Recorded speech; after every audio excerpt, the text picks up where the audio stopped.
Steve, a grown man that is suffering from PTSD. Today I'm here to prove that Steve had a dark childhood which resulted in his mental disorder. This is the Delusion theory. Blue's Clues has been a weird TV show that always puts a smile on my face, but the TV show hides so many jokes that don't even seem like jokes because of the pattern of overlapping hints. I believe that Steve is suffering from a mental disorder which results in him talking to inanimate objects. Nearly everything around him from the sky to the floor is fake, which seems like this is his imagination. Whenever he walks to other rooms, his legs are not shown moving, which makes me believe that Steve is under a mental asylum confinement for a murder.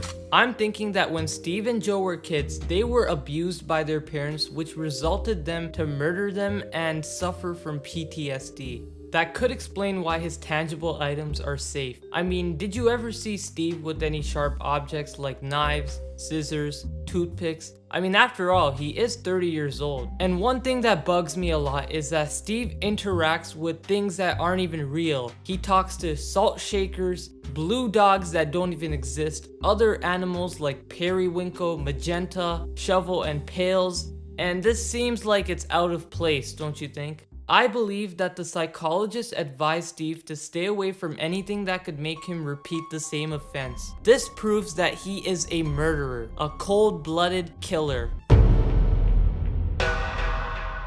Is Steve being brutally beaten up or tortured for not wanting to finish his sentence? In the episode Steve Goes to College, we are all given the sad news of Steve leaving Blue's Clues to be replaced with Joe. But did Steve really go to college? I think the reason he left is because he was given the death penalty for all the crimes he has done in the past. It seems to me that all his crimes led him to a psychological loop which causes him to get crazier and crazier, which is why the people want to end off Steve. He's going insane, talking to objects, not knowing who he is, and it's catching up to him. In almost every single episode, Steve goes insane when he sees the mailbox. When it comes, I want a well.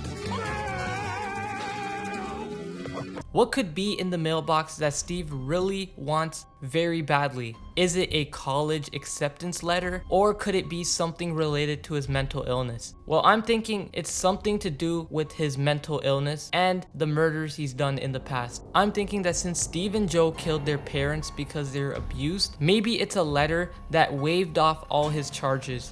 Like, you could think about it, if he dances around like a zombie, he probably has something in the mailbox that he really wants. To prove Blue's Clues was a trap, in every single episode we see a camera filming a book where the whole episode lies in. Steve is in the freaking book and is being filmed by someone who will never be revealed.